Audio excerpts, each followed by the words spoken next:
ce qui est certain, c'est que, mais c'est pas vrai que pour le problème de la jalousie, c'est vrai pour la dictologie, c'est vrai pour tout type de problématique. Il y a vraiment des cours. Ce que je veux dire, c'est qu'on n'a pas... Oui, alors attendez, c'est pas à vous que je vais expliquer combien d'addictos en sont à être moralisateurs et dire à quelqu'un qui consulte pour une addiction à tel ou tel produit ou à tel comportement, ouais, mais maintenant il faut arrêter. Donc, et pourtant il y a eu une formation pour ça. Donc ça c'est pas parce que la formation, elle s'appuie uniquement sur la théorie. Et effectivement, je pense qu'il y a des thérapeutes qui sont plus spécialisés dans ce domaine-là. Je pense que c'est de l'ordre de la systémie. Je pense que la psychanalyse aide beaucoup pour la compréhension du trouble. Et puis ensuite, il faut avoir réfléchi là-dessus, sur des cas concrets. C'est-à-dire que je reçois des jaloux. Je reçois des jalouses. J'ai ma page, la page Facebook sur jalousie amoureuse, qui me permet de glaner des tas de témoignages. D'ailleurs, c'est la raison pour laquelle on fait ces petites causeries, de façon à pouvoir alimenter aussi cette page Facebook. Mais j'ai en retour tous ces témoignages en message privé. J'ai un mémoire sur la jalousie. Et puis maintenant, j'ai mis en place des consultations à distance, parce que ça, on n'en a pas parlé. Bien sûr, oui, ça, c'est la honte. Eh oui, parce que la jalousie, c'est une maladie honteuse. Et encore, quand on est dans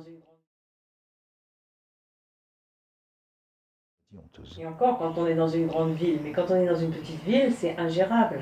D'aller voir un psy ? Pour ça, ouais. La plus grande difficulté, c'est pas la taille de la ville. Ce qui est parfois très compliqué, c'est, alors je parle par exemple pour non pas pour le jaloux ou la jalouse, mais pour le partenaire.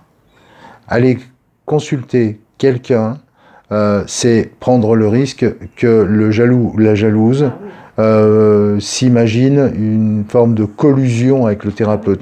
Le jaloux peut parfaitement en arriver très facilement à élaborer un scénario où elle va voir le psy, il parle de moi, il se fout bien de ma gueule. En plus, si c'est le même sexe que le... Et si c'est un mec, si madame consulte un psy homme alors que son mari est jaloux, le mari jaloux peut parfaitement s'imaginer, très rapidement, c'est assez facile, de glisser dans cette espèce de fantasme, en plus étant huis clos, dans le cabinet, sans témoin, à quel point il n'y a pas un truc entre eux. Et ça, très très vite, il suffit que madame ensuite revienne en disant, alors s'il n'y a pas encore ça, ça va venir, mais dans un premier temps, c'est pas encore là. Si madame commet l'erreur de dire, bah, tu vois, le psy, il me dit que c'est pas normal, ça. Donc, le psy devient le complice de sa femme, qui elle-même est l'ennemi, son ennemi puisqu'elle le trompe. Enfin, voilà, tout ça... Ce qui arrive déjà quand